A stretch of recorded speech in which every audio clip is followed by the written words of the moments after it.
Snippy the Crab's Laboratory Lockdown. Written and illustrated by Alison Miles and read by me, Karen Salter Poole. One bright and fine morning in earliest May, waking up in his rock pool in Cocklebed Bay, Snippy watched all his friends rushing headlong about, spring cleaning their homes in a mad gadabout. For the season of sunshine was once more beginning. The shores soon resound with young voices a-ringing, and the sea speckled sparkled with flecks of white light, like a million bright diamonds, a breathtaking sight. Snippy's face wore a glow of contentment and bliss, for the newly dawned day promised nothing amiss. Yet as he stretched out his claws this keen early hour, a shadow loomed down, 2 eyes in a scour. "Aha, there you are," a young man called out, and he dipped in his hand poor Snippy to rout. But Snippy was nippy, and he scrambled away, furrowing deep in a pepper doll spray. Yet John Joe, the student, knew just where to look. He'd read Snippy's thoughts like a wide open book, and parting the seaweed, there Snippy sat, looking kerfuzzled and staring right back. Not a moment to lose, Snippy fled from the scene, digging under a rock where he'd never be seen. "Oh, phew!" Snippy chuckled. "What a narrow escape!" But John Joe apprised Snippy's clever wee jape. He turned up the stone concealing our Snippy and plucked him aloft. Gosh, his fingers were zippy! A tank lay prepared on the edge of the pool. In Snippy plopped. Oh, life could be cruel! His friends, every one, looked up quite aghast. This time they all feared Snippy's fate had been cast. But John Joe smiled down as he strode up the beach to his battered old car, which was nearly in reach. "You've nothing to fear, little fellow," he said. "You'll have all you need, food, water and bed." Then placing the tank on the passenger seat and starting the engine, began their retreat. The car rattled off, bumpety-bumping, Snippy's brave little heart thumpety-thumping. A long time they travelled up hill and down dale, Snippy swashing around, looking wishy-wash pale, till at last they arrived at a wind-swept hilltop, where they pulled off the road and drew to a stop. A vast building sprawled, carving chunks out the sky. Snippy took it all in, with true dread in his eye. In through the doors they ambled together. Old George wandered up to chit-chat on the weather. Then down a long hallway they entered a lab, where tanks were lined up, each marked with a tab. Scooping up Snippy with brows creased in doubt, John Joe scanned all the tanks before picking one out. Then dangling Snippy over the top, peered down at the water about to let drop. When "No!" cried the prof. "He can't go in there. He'll be gobbled right up, and we must show due care." She looked down her nose. Not one of our best." Snippy scowled at this rudeness and puffed out his chest. But Snippy was cared for day after day. The munchiest morsels were lavished his way. Choice chunks of yummysome, crabalicious food. But too sad to be hungry, Snippy moped in a mood. Yet if he climbed to the tipplemost top of his rock and stretched up his legs, he could peer out the top. Far away in the distance he could just about see the bay and his home. How he longed to be free! Then one day when John Joe had finished the feeding, recorded his notes and sat quietly reading, the professor came over and tapped on the tank. "That crab has to go." John Joe's heart smack dab sank. He's not growing at all and spoiling our data. He must be removed, and sooner, not later. For we are here to protect our beautiful coast and need only the creatures that help us the most. But, stammered John Joe. No buts, said the prof. At the weekend? Asked John Joe. The prof made a scoff. No, George will remove him first thing in the morning. Snippy's terrible fate on John Joe was dawning. But Queenie, his colleague, was working nearby. She'd heard every word and John Joe's sad sigh. She winked at the student and patted his arm. Don't worry, she soothed. Snippy'll come to no harm. That long afternoon John Joe fretted away. What could he do? He must save the day. So back to the lab he crept late that night. With the scientist gone, it seemed not quite right. The tanks, glowing greenish, were silent and still, except the odd splash of a haddock or brill. John Joe padded up softly to Snippy's small tank, and gripping its sides, gave it a yank. When up leapt a shape. Ah! What a fright! He jumped in alarm. The shape flicked on a light. Oh, Queenie, it's you! Oh, he gasped, breathing hard. What a shock you just gave me! My nerves are all jarred. But what are you doing in here in the dark? I've come to save Snippy, she laughed. What a lark! Then you and me both, John Joe chirped, feeling chipper. Let's get this thing done and return the wee nipper. So they carried out Snippy, tank, water and all, like two sneaky thieves gee'd up by their ghoul. But out in the open John Joe sounded downhearted. My car's still at home, it wouldn't get started. I've cycled for miles. His brow creased and crinkled.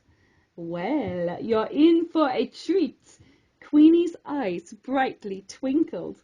Why, my Harley and sidecar are parked round the back. Dear Queenie found frolic in every mishap. So John Joe jumped jauntily into the cab, and Queenie passed Snippy down onto his lap. Then donning her helmet and blipping the throttle, brum, brum, they were off like a frenzied blue bottle. They raced over heathland and chased through plush vales. Snippy thought to himself, now I'll have some fine tails. But foot went the engine, and foot some more. Then the bike stopped stalled dead on a barren bleak moor. The night wrapped around them a velveteen towel, shushing silent the world till the screech of an owl, it rang out like a call from the dead, while its ghostly white form glid by overhead.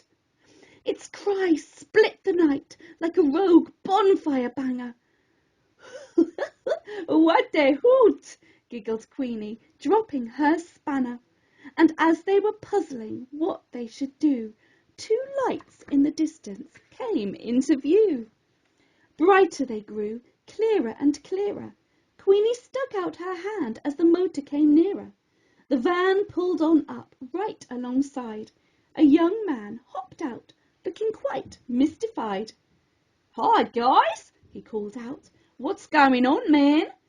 And John Joe explained their underhand plan to return a rare crab to his home in the sea, where he'd lead a full life, natural and free. No sweat, said the man. I'm heading that way. I'm spending the summer at Cocklebed Bay. So Snippy was handed on into the van, and they wound round the roads while the surfer dude sang. His voice bathed the night in its warm, mellow glow. It didn't matter a jot that the van was so slow. Then the sun kissed the rim of the sleep-headed world, and over the land a gold blanket unfurled. It tinged the humped dunes in tangerine hues, and cast the deep shadows in all tones of blues.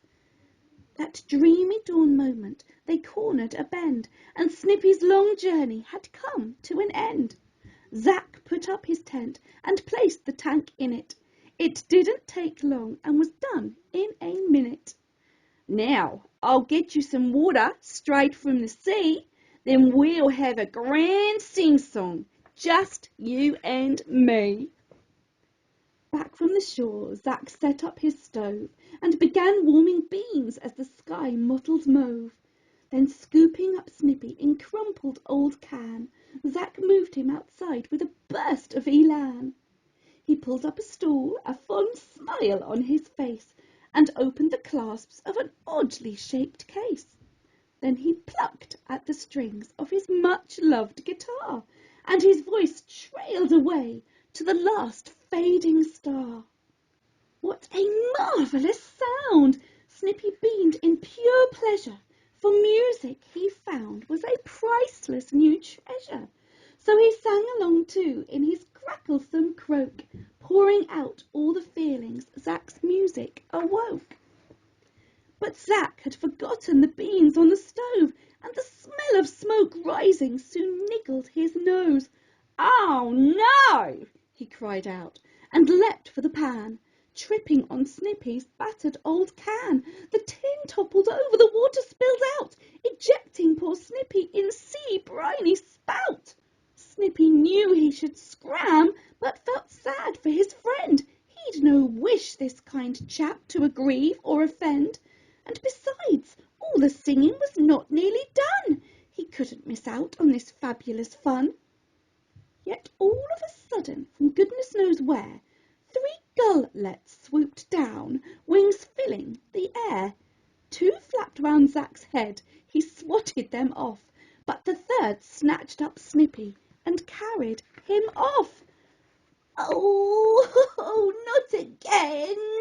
Snippy grouched. "I've done with this flying. It's awful uncomfy and quite terrifying." But the bird, flying fast, plunged into a dive. The ground rushed towards them. Cripes! Would they survive? Then smack splush! Snippy landed, the best belly flop, glugging and gulping. Which way up was his top? His head was all dizzy, the water froth fizzy. "Oh, why," Snippy groaned, "is my life such a tizzy?"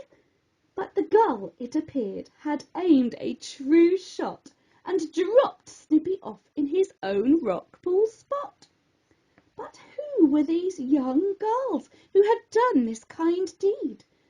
The chicks from the nest that had once got him freed. Snippy watched them all rising, dark specks in the sky, like 3 dizzy dots, dancing stratosphere high. Zack camped at the beach through the long sun-soaked summer, and Snippy grew fond of this clever young strummer. He crept up the beach some moon-luminous nights to settle himself for an evening's delights. 4 other young people joined Zack in the dunes, and the summer soft evenings rang out with their tunes. Happy and sad, gentle and wild, Snippy joined in them all in crab-tastic style. Tucked in the sea holly, waving his claws, he sang out his heart with jubilant jaws. But one day when he woke, the tents had been cleared. Zack and his friends had all disappeared. The dunes lay quite empty, quiet and still, mist filling their hollows with new autumn chill. The sky dreary grey, burgeoned rain-laden clouds. The beach lay unpeopled, no summer-glad crowds. Snippy shivered a tad at the change in the weather, but his heart floated happily, light as a feather, for he'd made some fine friends, John Joe, Queenie and Zack, and he criss-crossed his claws in the hope they'd be back. Packed full of adventure, what a summer he'd had! He had learned how to sing and could only be glad. The end.